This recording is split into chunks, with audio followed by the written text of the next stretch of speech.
When do you think it is the best time in business that you should fire yourself from different aspects of the business and begin the delegation process? Oh, that's a good question.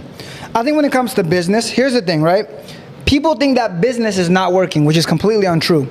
Business is only work. You're only working. Because even when I'm not working, I'm working. I'm thinking about 100 different things in my business. Even I could be laying on the couch and I might not physically be typing something on a computer, but I'm thinking about like, shit, I got this, and this. It's like 12 moving parts. Right? I think the best part to delegate is people think, oh, I'm going to hire people right away. No, you hire people when you have the money to hire people.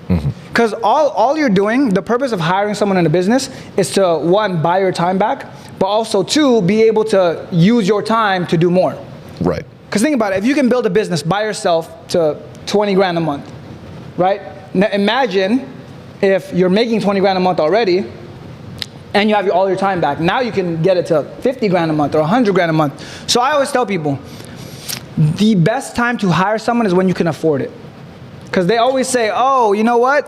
When should I hire someone? Like, I'm so tired, I'm hustling. I'm like, cool, can you afford to hire someone? Oh, no, I just don't have money to hire someone. I'm like, cool. So you can't hire someone.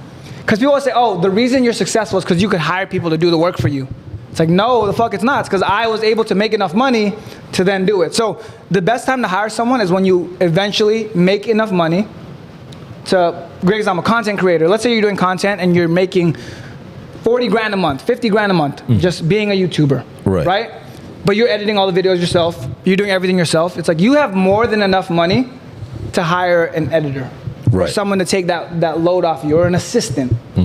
The only reason you don't is because it's not a money issue. It's more so like it could be a trust issue, or I don't know, you want to like maintain your own stuff issue, or you want to save money issue. Right. So hiring someone should always be first whenever it becomes not a money issue. When you could hire someone with ease, that's when you hire someone. It's almost a no-brainer. That's the first expense, your big expense your business should have, is a person. Right. I think so. I think so too, because it seems as if now, especially with how glamorized, they make entrepreneurship online and everything, there's the solo entrepreneur. I think there's a percentage to where like 90% of the entrepreneurs in operation, like the new entrepreneurs within 5 years, they have no employees. Like it's an incredible percentage of people who have no employees. I myself, well, although with my brother, that was a different, situation. I'm in the process of hiring people, whether it just be like 1099s, not people who's just on regular payroll or whatever the case is, but bringing people on to do different things, because once you start to reach that burnout stage and you've seen profitability, I think there's a level of complacency that now shows up. So this is the way I would look at it, right? You have to look at how much your time is worth. Because you, as a business owner, YouTube entrepreneur, content creator, your time is the most valuable. So some stuff is just not worth your time. Again, editing, unless you have a very unique editing style that no one can replicate, it's typically not going to be worth your time. Because someone can do that. You could pay someone 3 grand a month to edit your videos for you. So why are you going to invest your hard-earned time when you could produce another video with the time you're going to save? Because let's say you have an editor and they save, I don't know, 10 hours a week of your time, right? If they save 10 hours a week of your time, that you could make 2 more videos, you make more money with that. So the goal is always just to purchase your time back. That's the purpose of an employee. And you have them start by doing something mundane that's not even worth your time, right? The simplest part of like hiring someone to get your time back is cooking. Do you cook? I don't cook as frequent as I did before, but I cook here and there. It's probably one of your most expensive habits. As a person that's making money, cooking is probably one of your most expensive habits, because you can get a meal for 30 bucks. You cooking, let's say you're gonna make 100, 200 bucks an hour. You lost $170 when you do it. I mess with my wife all the time because she's like, can I just have an hour of your day? I'm like, listen, my hour is like $10,000. That's a $10,000 hour right there. That trip to Disneyland that you wanted, that trip to that dinner you wanted to go to, or that hike you wanted to go on, that cost us 20 grand. Because as a business owner, you have to be able to put a monetary value on your time based on what you're actually making. And if it's worth it to just hire someone else to do that, because you can get it for way cheaper, take it out of your life. I take away all the things that don't require me. Right. So like emails, direct messaging, emails, direct messaging, probably with the editing portion. There's that probably, I don't think would advertise, at least with the shooting portion of it. So videography, photography, things of that nature. What else could there be? Underwriting. Underwriting. What else is there? I think there's probably three more off the top of my head that escape me, but there's probably a bunch of different things in which you like, all right, I'll just fire myself from here, because you wear many hats as a business owner, because more often than not, a lot of people forget, well, when you first start out, you kind of have to know everything in order to make things work, and then you kind of bring somebody in who can now diagnose, hey, you need help here. The reason entrepreneurs make so much money is because they're doing 10 jobs. Right. That's all they're doing. They're doing 10 jobs for no pay, then a little pay, then a lot of pay eventually. Yeah. But you're working 10 jobs. So you're the accountant, you're the bookkeeper, you're the marketer, you're the one that has the product, you're the salesman, you're the emailer, you're the assistant, you're like 10 different jobs at once. You're administrative. So you're doing all of these 10 jobs. I would remove the easiest ones from your life as soon as possible. That's what I tell people. And you want to make it dummy proof.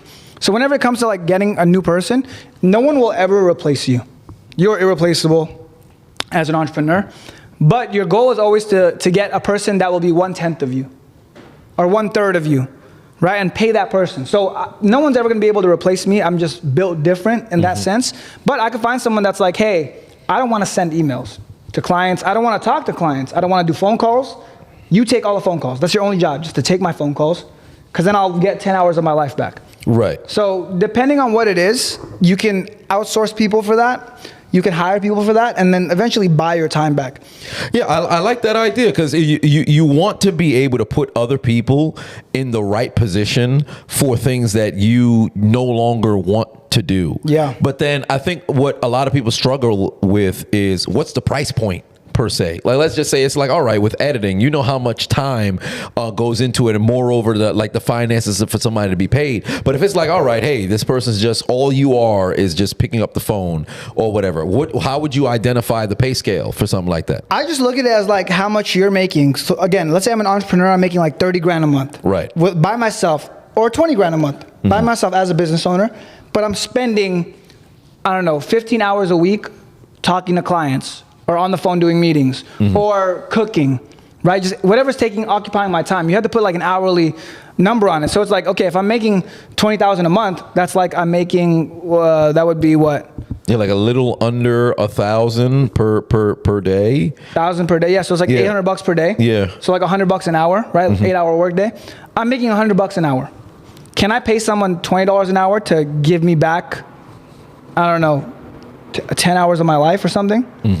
And then when you have that time back, because think about it, if you're able to create $20,000 with just your time, imagine what you can do now that you have more of it. Right. People don't realize the reason you hire is not to make your life easier, it's to give you more time. Right. Because your life is going to get harder. Like the more time you have, the harder your life gets, the more money you make, the harder your life gets. And more people you got to go and manage. Every decision you make costs way more money. Yeah. Before, like when I was making little minor decisions, I'm like, hey, we should do this in the business. There was not really a lot at stake, right? Let's test this ad. We were spending like $50 a day on ads. It's a $50 decision. Right. As we speak, we spend $4,000 a day on ads. So, hey, let's test this ad. That's a $4,000 decision now. Right. It's a really fucking scary thing to look at. But again, that's just kind of the name of the game. You need more time because your time is worth more at the end of the day. People don't put enough value on their time. If you're an entrepreneur and you're making money, you have to value your time more. Because here's the thing, when you're broke, your time is worth nothing. You have nothing but time. You're time rich. Right. There's money rich, there's time rich, and there's resource rich, right? Resource and money rich, I guess same thing. So you're either time rich or you're money rich. If you're time rich, you're broke. Or there's people that are both. But let's say you're time rich, you have no money. You only have time, so your time is worth nothing. You have to find a way to make it worth something. So now let's say you hustle, you use 8, 10, 12 hours a day, and you build your business doing all this stuff.